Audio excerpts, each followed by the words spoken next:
আত্মবিশ্বাসের সাথে বলতে চাই আমি এমন কিছু করিনি যেটাতে সেনাবাহিনী অথবা বিজিবির কোনো সুনাম ক্ষুণ্ণ হতে পারে। দুর্নীতিতে সম্পৃক্ততার অভিযোগে সাবেক সেনাপ্রধান অবসরপ্রাপ্ত জেনারেল আজিজ আহমেদের উপর নিষেধাজ্ঞা দিয়েছে যুক্তরাষ্ট্র। সেই সাথে তার পরিবারের সদস্যদের যুক্তরাষ্ট্রে প্রবেশের অযোগ্য ঘোষণা করা হয়েছে। এই অভিযোগকে ভিত্তিহীন উল্লেখ করে শাস্তি পাওয়ার মতো কোনো অপরাধ করেননি বলে দাবি করেন সাবেক সেনাপ্রধান। যুক্তরাষ্ট্রকে এসব অভিযোগ প্রমাণের আহ্বান জানান তিনি। মহিম মিজানের প্রতিবেদন। নগদে ৫০০ টাকা বা তার বেশি পেমেন্টে পেতে পারেন ঢাকায় জমিসহ ২০ কোটি টাকার পুরস্কার।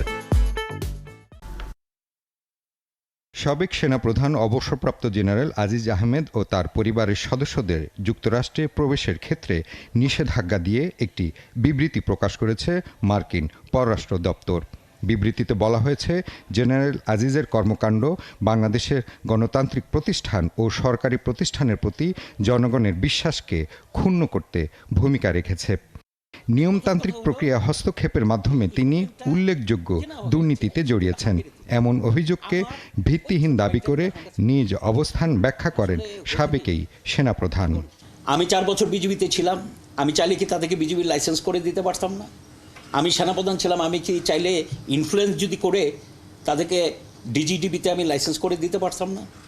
আপনারা খোঁজ নেন বিজিবিতে তাদের কোনো লাইসেন্স আছে কি না, ডিজিডিবিতে তাদের কোনো লাইসেন্স আছে কি না, এবং তাদেরকে কোনো কন্ট্রাক্ট দিয়েছে কি না। যদি কন্ট্রাক্টই না দিয়ে থাকে সেখানে হলো করাপশানের, এটা কেন মেনে নেব? অবান্তর। আল জাজিরা তো একই জিনিস বলেছিল। যুক্তরাষ্ট্রের নিষেধাজ্ঞায় উল্লেখ করা দুটি অভিযোগের বিষয়ে পাল্টা চ্যালেঞ্জ ছুড়ে এই নিষেধাজ্ঞাকে আল জাজিরার মিথ্যা প্রতিবেদনের ধারাবাহিকতা বলে দাবি করছেন তিনি। আমি তো এই দুইটা প্রসঙ্গ তো ওখানে দেখেছি, আপনারাও তো ইয়েটা করলেন যে ওখানে দেখেছেন যে একই জিনিস ওইখানে, যে অভিযোগ দুইটা এখানে আনা হয়েছে। সামরিক খাতে সরঞ্জাম কেনা অন্যায্য হস্তক্ষেপ করে নিজের ভাইদের সহায়তা করা বা দুর্নীতির অভিযোগেরও জবাব দেন তিনি। বলেন, তার কারণে কোনোভাবেই বাংলাদেশ সেনাবাহিনীর ভাবমূর্তি ক্ষুণ্ণ হয়নি। আত্মবিশ্বাসের সাথে বলতে চাই আমি এমন কিছু করিনি যেটাতে সেনাবাহিনী অথবা বিজিবির কোনো সুনাম ক্ষুণ্ণ হতে পারে।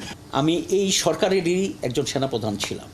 সেই সরকারের সেনাপ্রধান অবসরে এসেও যদি এই ধরনের একটা রেস্ট্রিকশন পাই, আমি তো মনে করি যে এখানে সরকারকেও হয়তো কিছুটা মানে একটু হয়তো বিব্রত করার জন্য অথবা একটু হেয় করার জন্য এই রেস্ট্রিকশনটা হতে পারে।